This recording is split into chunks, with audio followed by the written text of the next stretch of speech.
सादर नमस्कार, सादर जय जिनेंद्र। क्षमा ब्रेकिंग जैन न्यूज प्रतिदिन प्रातः, दोपहर एवं रात्रि में देश भर से संपूर्ण जैन समाज से संबंधित सही और सकारात्मक समाचारों के लिए देखना और सुनना न भूलें। साथ में आपसे विनम्र निवेदन है कि यदि आपने इस चैनल को सब्सक्राइब नहीं किया है तो कृपया अवश्य कीजिए और शेयर और लाइक करके धर्म प्रभावना में सहयोगी एवं सहभागी बनिए। जब संत शिरोमणि परम पूज्य आचार्य भगवान श्री विद्यासागर जी महाराज का वाइब्रेशन 7 किलोमीटर दूर होटल में रुकी विश्व प्रसिद्ध रैकी मास्टर फ्रांस की महिला तक पहुंचा, क्या हुआ फिर? आचार्य श्री शिष्य परम पूज्य जैन मुनि श्री विनम्र सागर जी महाराज से पूरी घटना जानकर होंगे हैरान। लीजिए सुनिए। श्रमण समुदाय में, दिगंबर जैन समुदाय में यह शरद पूर्णिमा आचार्य गुरुदेव श्री विद्यासागर जी महाराज जी के जिनकुल प्राप्ति दिवस के रूप में मनाई जाती है। एक ऐसा सुखद संयोग है, गणियारिका ज्ञानमती माता जी, उनका शरद पूर्णिमा के दिन जन्म हुआ। उसके ठीक 12 वर्षों के बाद गुरुदेव श्री विद्यासागर जी महाराज जी का शरद पूर्णिमा के दिन ही जन्म हुआ। फिर एक और संयोग लगा कि ठीक उनके 12 वर्षों के बाद गुरुदेव श्री समय सागर जी महाराज जी का शरद पूर्णिमा के दिन जन्म हुआ। ये ऐसी 3 बड़ी महान विभूतियां 12-12 वर्षों के अंतराल में इस सृष्टि पर जिनकुल को प्राप्त करके और जिनेंद्र भगवान के उस कुल में संवर्धन पोषण में जिस तरीके से यह तत्पर हुई, यह अपने आप में आश्चर्यकारी और सुखद घटना है। शरद पूर्णिमा, इस दिन का इंतजार हमको सिर्फ इसी बात के लिए रहता है कि इस दिन अच्छे शिष्य अपने गुरु के प्रति अपनी भक्ति समर्पित कर पाते हैं। मुझे याद है जब गुरुवर का चातुर्मास 2018 में खजुराहो में हो रहा था, आचार्य जी के उस पावन पवित्र स्थल से एक शेरेटन होटल है, शेरेटन होटल खजुराहो से बाहर निकल कर के करीब 6, साढ़े 6, पौने 7 किलोमीटर करीब होगी, मुझे जहां तक अंदाज है। तो शेरेटन होटल में फ्रांस की एक रेकी मास्टर आई हुई थी, जिनका एक बहुत बड़ा सेमिनार, जितने भी वर्ल्ड के फेमस रेकी मास्टर्स थे उन सारे रेकी मास्टर्स का सेमिनार खजुराहो के शेरेटन होटल पे 2018 पे हुआ था। वो रेकी मास्टर अपने ध्यान में बैठी तो लगातार उसको कहीं से वाइब्रेशन आ रही थी।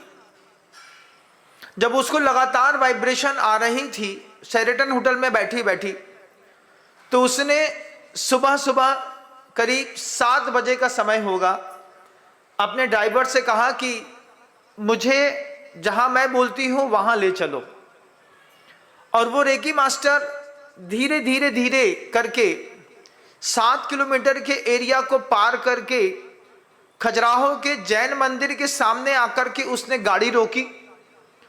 उसके बाद वो बिना किसी से पूछे सिर्फ ध्यान से एक एक पैर बढ़ाते और आचार्य जी के कमरे के बाहर आकर के 1.5 घंटे तक बैठी रही। उससे पूछा, क्योंकि वहां पर द्विभाषीय बहुत सारे हैं और अपने समाज के भी बहुत सारे लोग हैं जो गाइड का काम करते हैं, उन्होंने पूछा कि आप यहां पर बहुत देर से बैठे हुए हैं।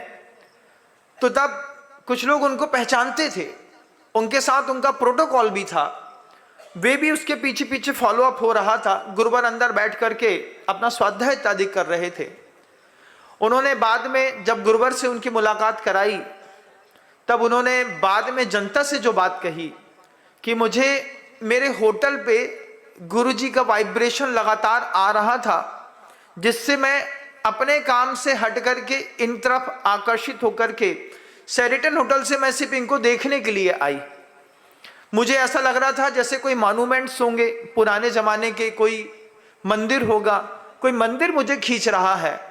लेकिन मेरा वाइब्रेशन जो है वो यहाँ तक आते आते मैंने देखा कि यहाँ पर एक जीवित भगवान बैठे हुए हैं और उन जीवित भगवान से ये लगातार वाइब्रेशन निकल रहा है। जब उनकी और गुरुजी की कमरे के अंदर मुलाकात हुई, मुलाकात होने पर वह इतना द्रवित और भावित हुई। फिर उन्होंने गुरुजी को एक्सप्लेन किया। आचार्य जी को एक्सप्लेन करते हुए वो कहती हैं, आप इनके चेहरे का तेज और गुलाबीपन देखिए। इनके चेहरे का तेज और गुलाबीपन, वह तेज और गुलाबीपन जो हम लोगों को ध्यान के दौरान प्राप्त होता है, वही गुलाबीपन इनके चेहरे पर सोते वक्त भी रहता है, बैठते वक्त भी रहता है, चलते वक्त भी रहता है। इसको योग सिद्ध महापुरुष ऊर्ध्व रेता कहते हैं, जिसको हम जानते नहीं, जो हमें जानता नहीं, वो भी इस तरीके के वाइब्रेशंस को कैच करके और आचार्य जी के पास तक पहुंच गया। पहुंच करके वहां पर बैठ करके उन्होंने बहुत गहरा अपने आप बिना कहा धर्म लाभ लिया। और फिर उन्होंने जो 2 पंक्तियां कही, वो 2 पंक्तियां थी उनकी भाषा में, लेकिन वो 2 पंक्तियां जब हिंदी ट्रांसलेशन करने वाले ने ट्रांसलेट करी, तब वो पंक्तियां अपने आप में एक गजब की चीज प्रस्तुत कर गई। उस फ्रांस की रेकी मास्टर ने कहा कि किसी से उनकी मंजिल का पता पाया नहीं जाता। आचार्य जी पढ़ रहे थे, लगातार पढ़ते हुए वे अपने किताब पर सिर्फ ऐसा गुड़ डूबे हुए थे। तब वह रेकी मास्टर कहती है, किसी से उनकी मंजिल का पता पाया नहीं जाता, जहां है वो फरिश्तों से वहां जाया नहीं जाता। इतनी बड़ी और गहरी बात, पहली बार किसी जैन संत को देखना, पहली बार किसी वाइब्रेशन को टच करना, उनको लगातार पढ़ते हुए 1 पौन घंटा देखते रहना, उसके बाद वो शब्द कहना कि किसी से उनकी मंजिल का पता पाया नहीं जाता, जहां है वो फरिश्तों से भी वहां जाया नहीं जाता। ये 2 शब्द कह करके उन्होंने प्रार्थना करी, क्या मैं आपका हाथ छू सकती हूं? आचार्य जी ने मुस्कुराते हुए कहा कि हमारे यहाँ महिलाओं का छूना वर्जित है। उन्होंने जब गुरुवर उठ गए उस पाटे से, उस पाटे पर दोनों हाथ रख करके, माथा रख करके वो 15 मिनट तक आचार्य जी की निषद्दिका स्थान से वाइब्रेशन लेती रही और अपने आप को इतना गर्वित महसूस किया। उसके बाद जब गुरुवर आहारचर्या के लिए जा चुके थे, लौट करके आई तो गुरुदेव से कहती है, मुझे भी कुछ दीजिए, आपने दुनिया को सबको सब दिया है, मुझे भी दीजिए। और उस फ्रांस की महिला ने आचार्य भगवंत के सामने पहली बार आजीवन मांसाहार का त्याग कर दिया।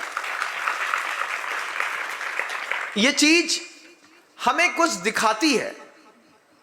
मैं बार बार वो बात को आज महसूस करता हूं कि अपने गुरु की महानता को देखने के लिए कई बार गुरु से दूरी होना भी बहुत जरूरी होती है। बहुत पास में हम जब किसी के रह लेते हैं ना, तो फिर हमें उनमें वो दैवीय गुण दिखाई नहीं देता। कुछ दूरियां किसी इंसान को समझने के लिए बहुत जरूरी है। मैं 20 साल गुरु जी के साथ लगातार रहा।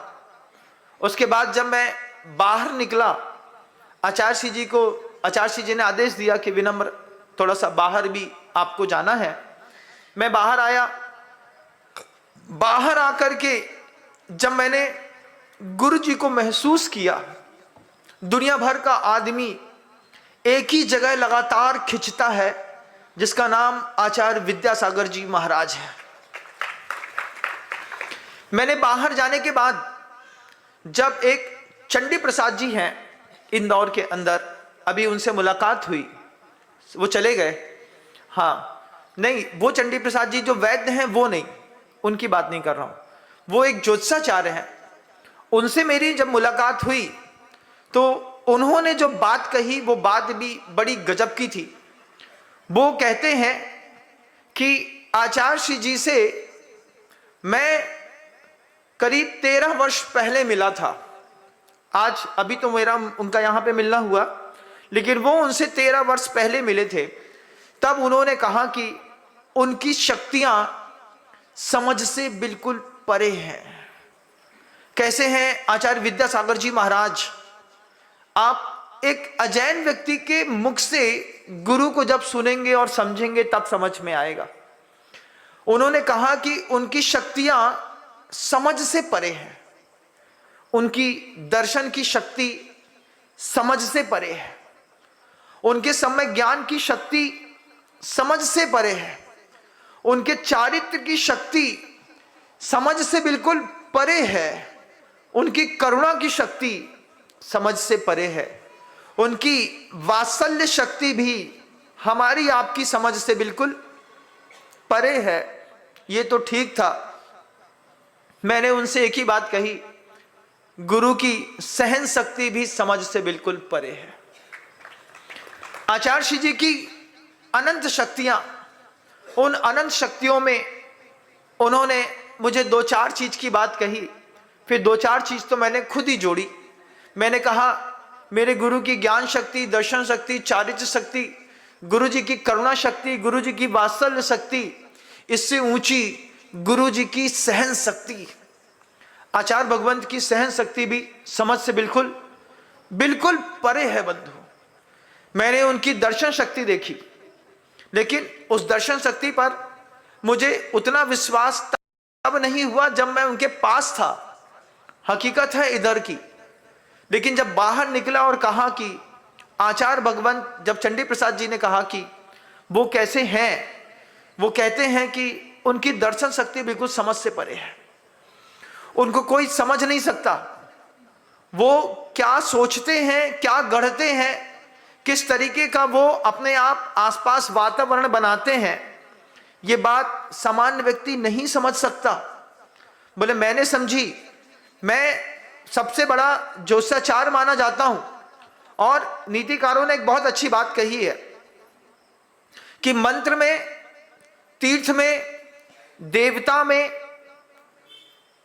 और साथ ही साथ मंत्र में, तीर्थ में, देवता में, वैद्य में, ज्योतिषी में और गुरु में, इन 6 चीजों में, एक बात पुनः कहता हूं, मंत्र में, तीर्थ में, देवता में, वैद्य में, ज्योतिषी में और गुरुदेव में जिसकी जैसी भावना रहती है, ये उसको वैसा ही फल देते हैं। मंत्र में जिसकी जैसी भावना रहती है, मंत्र आप देख लीजिए, एक मंत्र आप फेरते हैं, एक मंत्र की माला मैं देता हूं, एक आचार्य परमेष्ठी देते हैं। मंत्र में जिसकी जैसी भावना रहती है, मंत्र उसको वैसा फल देता है। धड़सेन स्वामी ने पुष्पवंत और भूतबली जी को मंत्र दिए, उनने अपनी भावनाओं के साथ उसको पूरा किया, वो उनको फल गया। आपको भी आपके गुरु ने कोई मंत्र दिया होगा, लेकिन आपकी भावना कैसी है, जैसी भावना होती है वैसा फल देता है मंत्र। जैसी भावना होती है वैसा फल देता है तीर्थ। सम्मेद शिखर जी में जाकर के देखिएगा, सम्मेद शिखर जी में आप इतनी मेहनत करके नीचे से ऊपर तक भगवान के दर्शन करने चढ़ते हैं, और ऊपर आप जब देखते हैं कि पारसनाथ की टोंग के बगल में बैठा हुआ व्यक्ति टमाटर बेच रहा है, ककड़ी बेच रहा है, नींबू पानी बेच रहा है, जिसकी तीर्थ में जैसी भावना, वहां पर हम श्रद्धालु बनकर के गए, लेकिन एक व्यक्ति वहां पर दुकानदार बनकर के दुकान चला रहा है। तीर्थ में जिसकी जैसी भावना होती है, तीर्थ उसको वैसा ही फल देता है। देव के ऊपर भी वैसी ही बात लागू होती है। देवता के ऊपर जिसकी जैसी भावना होती है, प्रभु मूरत जैसी आप देख लें, उसमें जितने अपनेपन के साथ आप भगवान को देख लें। कई बार मैंने इस बात को कहा है कि जिसे खुदा ने आंखें दी वो पत्थर में खुदा देखे, और जिसकी अकल में पत्थर है वो पत्थर में क्या देखे। जब बुद्धि में पत्थर पड़ जाता है तो भगवान में भगवान दिखाई नहीं देते। और आचार्य भगवंत ने ये बात और गहरी कही थी। गुरु जी ने कहा था एक बार कि गुरु के महात्म के बिना भगवान की महिमा को समझना भगवान से अवैध संबंध बनाने जैसा है। जब संबंध शब्द सुना अवैध संबंध, तब वो दोबारा पूछा तो गुरुदेव कहते हैं कि तुम गुरु की महिमा नहीं गाते और सिर्फ भगवान भगवान करते हो। भगवान तक पहुंचाया किसने? भगवान तक तुमको लेकर के कौन गया? क्या तुम्हारी खुद की प्रज्ञा तुमको भगवान तक लेकर के गई? नहीं। बीच के जो मीडिएटर है, जो कैटालिटिक एजेंट है, जो स्पार्क करता है, उस एजेंट की जब तक आप महिमा नहीं गाएंगे, आपकी कृपा से मुझे वो मिले, जब तक सीधे संबंध आप बनाने वाले लोग अवैध संबंध वाले होते हैं। आचार्य जी कहते हैं, किसी नीतिकार ने जो बात कही है कि मंत्र की, देवता की, साथ ही साथ तीर्थ की, ये तीर्थ में, इसके बाद आचार्य कहते हैं वैद्य में आपकी जैसी भावना होगी, वैद्य आपको वैसा ही फलीभूत होगा। कुछ डॉक्टर्स होते हैं, यहां पे देखना ये बंगाली बैठता है, दुनिया भर का आदमी बिना पढ़े लिखे के पास जाकर के अपना काम करके चला जाता है। भावना उस पर जबरदस्त है, लोगों का विश्वास है, इसकी दवाई काम करती है। तो वैद्य में अगर विश्वास भावना है तो वैद्य आपको वैसा फल देता है। आचार्य कहते हैं इस बात के लिए कि इसके बाद ज्योतिष में भी कुछ लोग बहुत ऐसे हैं, 1:15 बजे निकलेंगे, 1:30 बजे निकलेंगे, उनको 14 दिखती है, पूर्णिमा दिखती है, अमावस्या दिखती है, नवमी दिखती है, अष्टमी दिखती है, काल सर्प योग दिखता है, चर दिखता है, लाभ दिखता है, मृत्यु योग दिखता है। वे फूके भी अगर अपनी घरवाली के कान में कोई मंत्र फूके तो उसके पहले बोले अभी नहीं, अभी जो है अभी मुहूर्त सही नहीं है, जब मुहूर्त सही होगा तब तेरे को मंत्र दूंगा। कुछ लोग ऐसे होते हैं ज्योतिष में, उनके साथ भी बात है, ये नियति है कि ज्योतिषी भी जैसे जिसकी भावना होती है उसको वैसा फलित होता है। मैं मानता नहीं तो मुझे फलित होता नहीं। मुझे 2-3 चीजें बहुत फलित होती हैं। गुरुवार फलित होता है, शनिवार फलित होता है, 9 का अंक मुझे फलित होता है। इसके अलावा 2-3 चीजें और हैं जो मैं कभी बताता नहीं हूं, वो भी फलित होता है। उतने में मैं काम कर लेता हूं। 3 चीजें इसलिए बता देता हूं कि ये कॉमन है। इसके अलावा भी कुछ चीजें हैं जो मैं जीता हूं, जिसके साथ मैं अपने आप को फला पाता हूं। कल ही एक बहुत बड़ा कोई ज्योतिष विज्ञान को जानने वाला शाम को मेरे पास आए। उन्होंने मुझसे कहा कि आप आग्नेय कोण पर बैठे हैं इसलिए आपका काम बिगड़ रहा है। मैं कहा मैं आग्नेय कोण पर बैठ करके 2.5 महीने पहले अपना पूरा काम कर चुका हूं, मेरा कोई काम नहीं बिगड़ रहा है। बोले फिर भी आप इस आग्नेय कोण से उठ करके अगर सामने वाले पोर्शन में चले जाएंगे तो और जबरदस्त काम हो जाएगा। मैंने कहा इससे ज्यादा जबरदस्त अब मुझे जरूरत नहीं है, अब मैं सरेंडर जोन पे हूं। मैंने कहा मैंने बहुत देर तक अपने आप को उग्र में रखा हुआ था, अब मैं शून्य में अपने आप को स्थापित कर रहा हूं, इसलिए मैं शांत हूं। जब मैंने उसको सेटिस्फाई किया तब उसको समझ में आया कि महाराज जी चला करके आग्नेय कोण में बैठे हैं और अपने आप में शून्य की साधना कर रहे हैं। वो नमोस्तु करके बहुत अच्छे से चले गए। शाम को आए थे, उन्होंने कहा कि ये जोन आपके लिए ठीक नहीं है। मैंने कहा इसी जोन पर बैठ करके मैंने 3 महीने अपना निकाल लिया है, अब तो सिर्फ 15 दिन की और बात है। बहुत शांति के साथ, वो भी धीरे धीरे आने वाला पल जाने वाला है। वो तो आना और जाना तो संसार का नियम है। ज्योतिष जैसी भावना होती है वैसा फलते हैं। गुरुदेव भी, गुरु भी आपके जीवन में आपकी जैसी भावना होती है आपको वैसा ही फल देते हैं। आपके जीवन में आपके गुरु को लेकर के कैसी भावना रही है, आपने अपने गुरु को जिया है, आपने अपने गुरु का प्रयोग किया है, आपने अपने गुरु से कुछ लिया है, आपकी आपके गुरु के प्रति क्या भावना है। आचार्य जी ने एक बार उदाहरण दिया था, हम सबको दिमाग में बैठ गया। आचार्य जी कहते हैं महाराज 500 रुपए का भी मोबाइल होता है, 2 लाख रुपए का भी मोबाइल होता है। 500 रुपए के मोबाइल में और 2 लाख के मोबाइल में क्या अंतर होता है?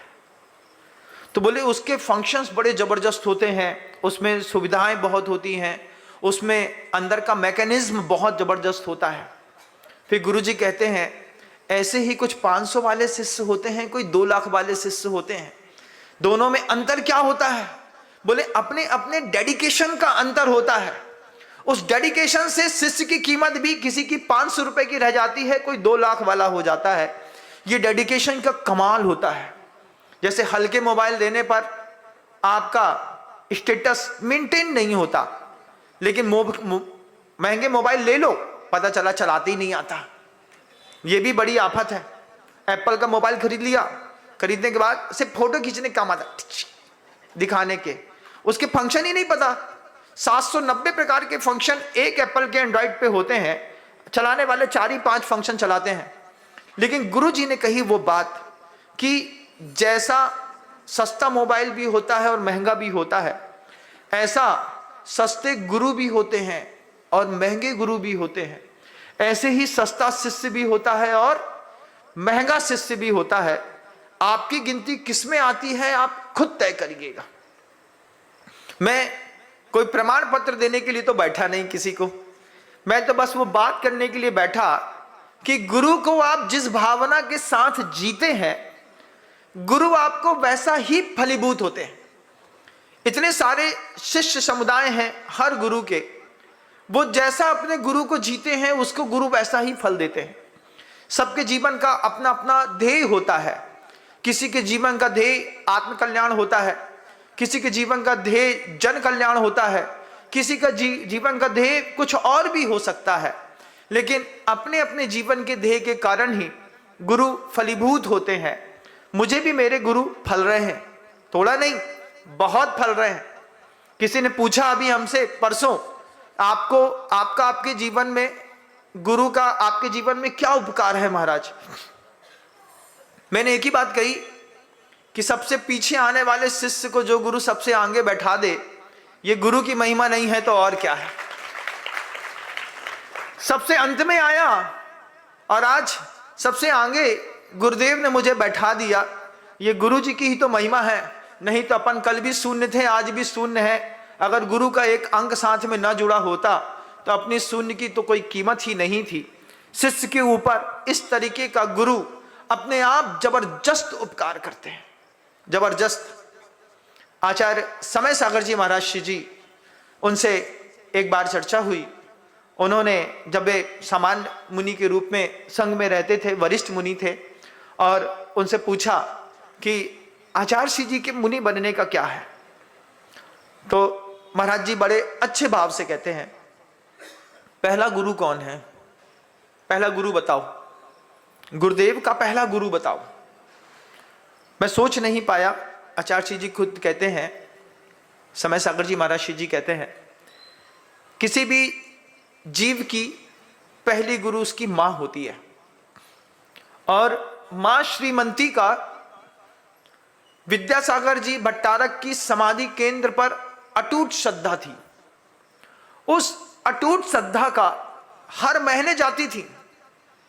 गुरुदेव मां श्रीमंती के गर्भ में थे। मां श्रीमंती हर महीने किसी न किसी बहाने से, भट्टारक विद्यासागर जी महाराज हैं एक, वहां पर पूर्व में हो चुके हैं विद्यासागर भट्टारक, उनकी समाधि केंद्र पर जाती। समाधि केंद्र पर जाकर के एक दिया जलाती और दिया जला करके ये बात कह करके आती कि गर्भ में जो पल रहा है उसकी आप रक्षा करना। ये बात धीरे धीरे पलवित पोषित होती रही। 9 माह लगातार वे वहां पर जाकर के एक दीपक जला करके आई और मां श्रीमंती की अटूट श्रद्धा का प्रभाव पड़ा। किसी ने कोई सहयोग नहीं जानता था इस बात को। दादा गुरु ज्ञान सागर जी महाराज जी भी इस बात को नहीं जानते थे, क्योंकि जब दीक्षा हुई तब तो परिवार के लोग वहां पर पहुंचे ही नहीं। किसी ने इस बात को नहीं बताया। दादा गुरु ज्ञान सागर जी महाराज जी को पता नहीं कहां से कैसा निमित्त लगा कि मां श्रीमंती जिस विद्यासागर भट्टारक की समाधि केंद्र पर जाकर के हर माह दिया जलाती थी, दादा गुरु ज्ञान सागर जी महाराज जी ने उनके नाम के ऊपर इनका नाम विद्यासागर महाराज रख दिया। ये कोई संयोग नहीं है। ज्योतिष के मारे में दादा गुरु ज्ञान सागर जी महाराज इस षष्ठी पर दिगंबर जैनाचार्यों में प्रकांड माने जाते थे। उन्होंने क्या सोच करके उस विद्यासागर नाम को गुरुदेव को दिया होगा, ये बात भी बड़ी अद्भुत है। जब भागचंद जी सोनी ने ये बात ज्ञान सागर जी महाराज जी से दीक्षा होने के बाद पूछी कि आपने इनका नाम विद्यासागर रखा, बोले ये एक ऐसे हैं संत हैं जो अविद्या के सागर से पूरी दुनिया को विद्या के सागर में समाने की सामर्थ्य रखते हैं। और बाद में कालांतर में वह बात फलीभूत हुई। फलीभूत बात होने पर अपने अंतिम समय पर दादा गुरु ज्ञान सागर जी महाराज जी बोल करके गए कि मेरा तो समय हो गया, लेकिन संघ को गुरुकुल बनाइएगा। और उस एक शब्द की शक्ति ने आचार्य भगवंत के जीवन के 57 साल इतनी गजब की मेहनत पुरुषार्थ के निकाले। हर आदमी जानता है गुरुवर ने किस तरीके का अपना एक वर्चस्व पूरी दुनिया पर लहराया, और ये उनकी अपनी खुद की शक्ति का प्रभाव था, उनके वीर की शक्ति। आप क्या, मैं क्या महसूस करूंगा, दिन भर पूरी दुनिया के लोगों को उद्बोधन देते, समझाते, समझते, सब करते, और अपनी वीर की शक्ति उनकी समझ से बिल्कुल परे कि 65-68 साल की उम्र में ठंडी के दिनों में वे बाहर सोते थे। बाहर उनसे बोला कि कमरे के अंदर आ जाइए, वो बोलते हैं इसी बात को, एक ही तो पर्याय मिली है परिणाम सुधारने के लिए। दिन भर तो मेरा लोगों के साथ चला जाता है, रात तो मैं अपनी एकत्व और विभक्ति को समझ पाऊं। रात में हमने कहा कि ऐसा कैसे होता है, तब आचार्य श्री जी कहते हैं, दादा गुरु ज्ञान सागर जी महाराज कहते थे, अभी तक आप स्वामी, कर्ता और भोक्ता थे, लेकिन जिन शासन को पाकर के जिस दिन आप ज्ञाता और दृष्टा हो जाएंगे, उस दिन ये जिन शासन आपको फलीभूत होगा। मैं रात्रि में इस देह का ज्ञाता और दृष्टा बनना चाहता हूं, इसलिए भरी ठंड में बाहर सोने का थोड़ा सा पुरुषार्थ करता हूं, लेकिन आप लोग करने कहां देते हैं। ये ऐसी बात कहते हैं, क्या करने देते हैं, बाहर खुले में सोना, दो तरफ से 2 दरी लगा दी। इतने में जब कोई दरी के बीच में पनाल बन जाती है ना, पनाल समझते हैं, एक छोटा सा स्थान बन जाता है जहां से हवा सर सर करके अंदर आती है। कितनी बार वो हवा सर सर करके उनके माथे पर, उनकी छाती पर पड़ती रही, लेकिन आचार्य जी ने कभी कुछ कहा नहीं। उनकी सहन शक्ति समझ से परे, उनकी वीर की शक्ति दुनिया की समझ से बिल्कुल परे। आचार्य विद्यासागर जी महाराज कल भी अपनी समझ से परे, आज भी अपनी समझ से बिल्कुल परे। लेकिन ऐसा संयोग, ठीक 12 वर्ष के बाद गुरुदेव श्री समय सागर जी महाराज श्री जी शरद पूर्णिमा के दिन पूर्ण चंद्रमा की कांति को लेकर के वैसे ही अवतरित हुए। आप दोनों को देखेंगे तो देह का रंग एक, माता पिता का रंग एक, साथ ही साथ सोचने का रंग एक, साधना का रंग एक, ज्ञान का रंग एक, चारित्र का रंग एक। दोनों की अपनी जैसी साधना की कुशलता गुरुदेव श्री विद्यासागर जी महाराज जी की, ऐसी ही साधना गुरुदेव श्री समय सागर जी महाराज जी की। मैं जब कभी भी कोई मुझे वीडियो में, कभी कोई शॉर्ट्स में गुरुदेव का वो मनोहर संग दिखाता है, जब मैं उस मनोहर संग में साधनारत साधकों को देखता हूं, मन मयूर ऐसा नाचता है, ऐसा लगता है कि देखो संग में कितने सारे मुनिराज, कितने सारे एलक जी, साथ में और भी त्यागी व्रती अपने आप को इतने महान गुरु के नीचे चरणों पर रख करके लगातार तराश रहे हैं, लगातार तराश रहे हैं।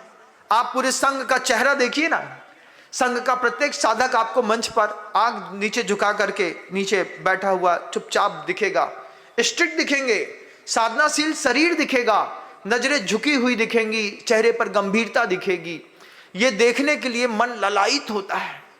जब कभी भी ऐसा कोई दृश्य दिखा देता है, अभी भी सुबह दृश्य दिखा रहा था कोई कि गुरुदेव श्री समय सागर जी महाराज जी की पूरे समर समुदाय परिक्रमा लगा रहा है। मैंने बस एक ही चीज सोच रहा था, काश मुझे भी ये मौका मिला होता, मैं भी अपने गुरु के चरणों में पहुंच करके इस शरद पूर्णिमा में धर्म लाभ ले पाता। लेकिन बाहर निकाल करके बागी दौरा में रख दिया। ये कोई बुरी बात नहीं है, ये भी एक गुरुदेव की बहुत बड़ी अनुकंपा है कि गुरुदेव ने बागी दौरा के लिए मुझ जैसे अबोध को चुना।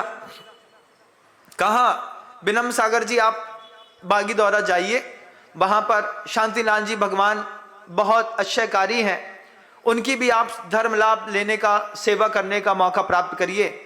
और समाज जनों से पहली बार भक्ति की एक और ऊंची परिभाषा मैंने बागी दौरा में आकर के सीखी, जो मुझे जीवन भर हमेशा याद रहेगी। भक्ति है, स्तुति है, अपने आप में मायने रखती है। आप अपने गुरु की कैसी करते हैं, आप अपने गुरु को क्या समझते हैं, आप अपने गुरु के लिए कैसे जीते हैं, ये समाज एक दिन का संवाद नहीं है। हम सोचें कि आज शरद पूर्णिमा है इसलिए हम गुरु जी की प्रशंसा करेंगे, स्तुति करेंगे, मात्र एक दिन से कुछ होता नहीं।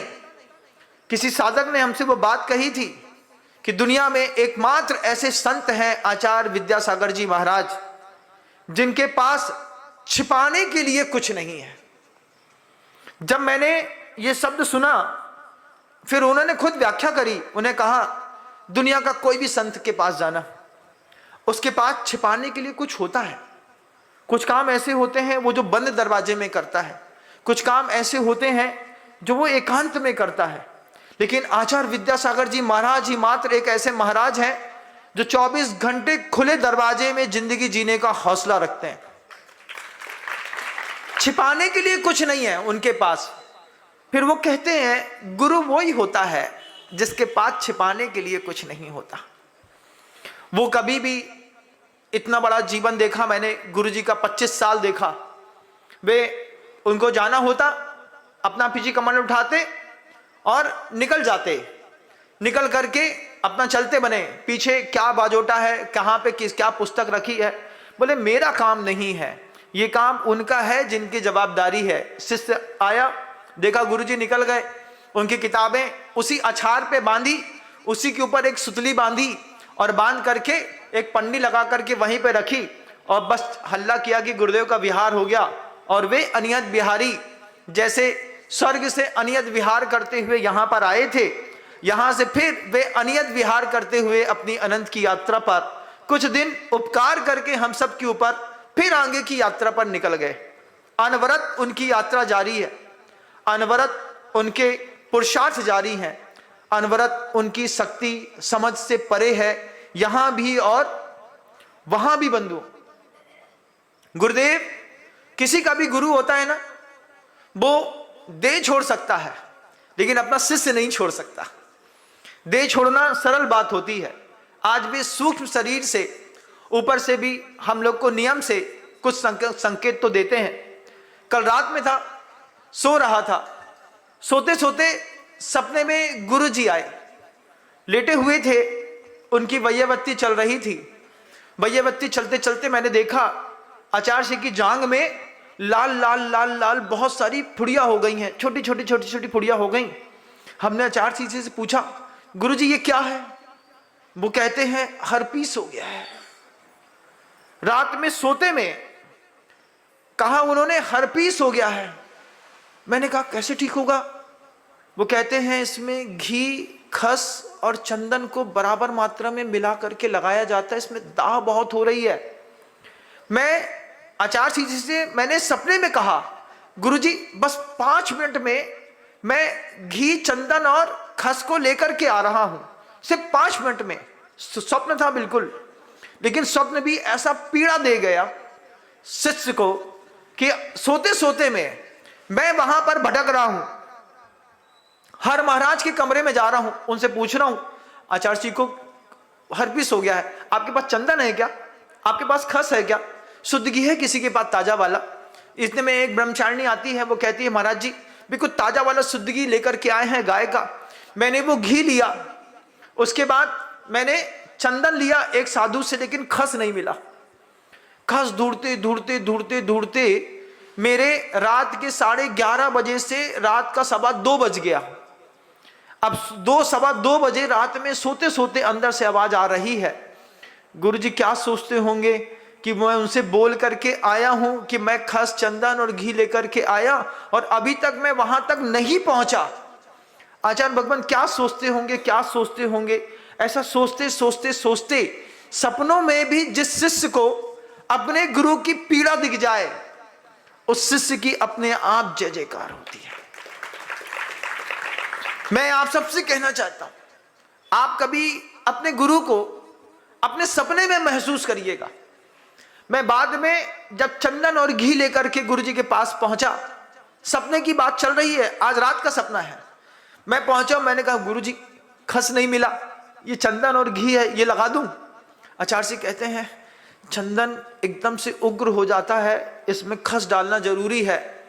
इतने में अचानक देखता हूं तो बिजली का बोल्ट रखा हुआ है, उस बिजली के बोल्ट के ऊपर एक हरे कलर की शीशी रखी है। अचानक आचार्य जी कहते हैं देख वो चंदन तो खस तो नहीं है। देखा तो बिल्कुल खस दिख रहा था, खुशी खुशी उसमें खस डाला। फिर आचार्य कहते हैं उंगली से नहीं मिलाना, इसको लकड़ी से घुमाया जाता है।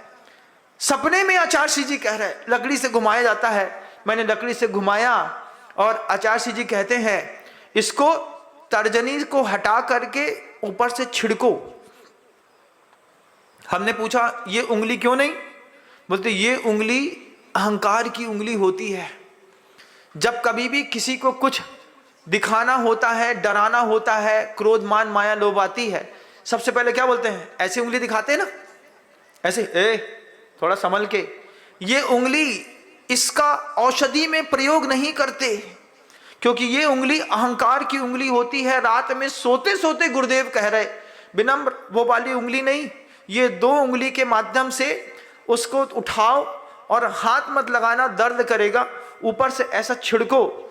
जब मैंने उसको पूरा छिड़क दिया, आचार्य जी को देखता रहा। आचार्य जी बंद आंख से चुपचाप उसको सहन करते रहे, ओम नमः बोलते रहे। मैंने कहा गुरु जी कुछ आराम लग रहा है? तो आचार्य जी कहते हैं अब आपने भावना से डाला है तो लग ही जाएगा। मैं भी आपसे कहता हूं, आपने अपने गुरु को अपनी भावनाओं के साथ कुछ ना कुछ समर्पण किया है तो फिर गुरु को भी आराम वहां पर लग ही जाएगा। कहां पर समर्पण है महाराज?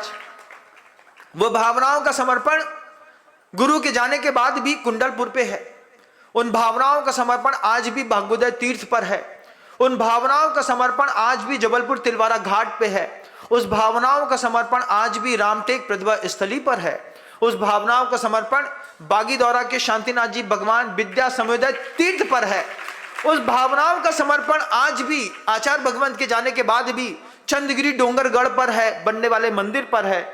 उन भावनाओं का समर्पण आज भी आचार्य भगवंत के उस समाधि स्मारक विद्या सागरोदय समाधि तीर्थ पर भी आप सबका जो समर्पण है, ये वो चंदन घी और खस को मिला करके थोड़ा थोड़ा जो आप छिड़क रहे हैं, निश्चित मानिएगा आपके इस दान के छिड़काव से आपके गुरु को जरूर आराम लगेगा, जरूर।